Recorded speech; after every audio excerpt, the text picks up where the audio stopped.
Philip, what can we expect to see later today? Well, the first thing is that he's due back in about an hour and a half. That's at 15 hours GMT, 11 o'clock local time in Caracas.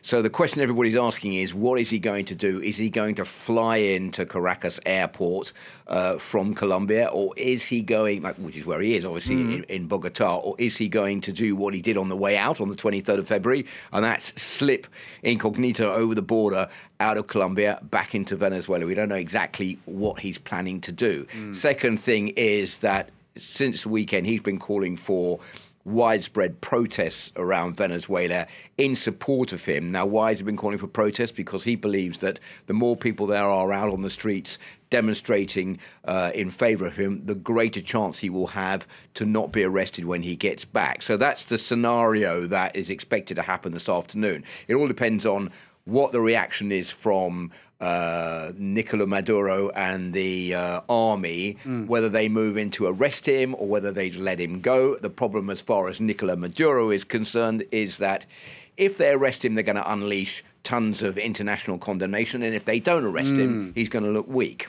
That's right. So it's kind of, he's upping the stakes, Guaido, isn't he? He's saying if it'll be the last. What did he say on Twitter? He said if the regime of Nicolás Maduro arrests me or kidnaps us, that's him and his wife, because he's with him, it'll be one of the last mistakes it ever makes. I mean, the stakes are being upped big time. And where does it, where does this leave the fight now? Looking beyond today's, I suppose, latest peak intentions between Guaido and Maduro. Well, something needs to happen now. Something needs to happen to make this process move a step forward. Of course, all eyes are still on the military in Venezuela. It's the military which holds the major trump card, if you can pardon the expression, in this situation. And that is because the military supports the current president, Nicolás Maduro. At least the military top brass does. Why do they support him? Because they've been given money, they've been given key positions in the government, they run the state oil sector, so they are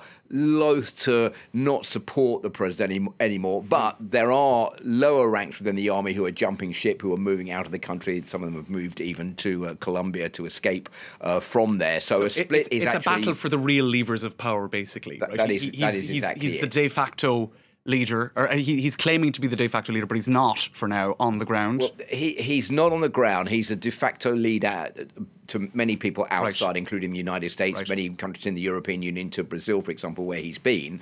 Obviously not within his own country, where Nicolás Maduro is supported by Russia and by China. So that is the situation, and it'd be very interesting today to see how that's going to play out. I mean, as far as we can go, as far as we can see. It's obviously a disastrous and very upsetting situation for Venezuelans, but to observe this sort of stalemate going towards an endgame, it is quite fascinating from the point of view of political kind of clashes. It doesn't get more tense than this. Thanks for that.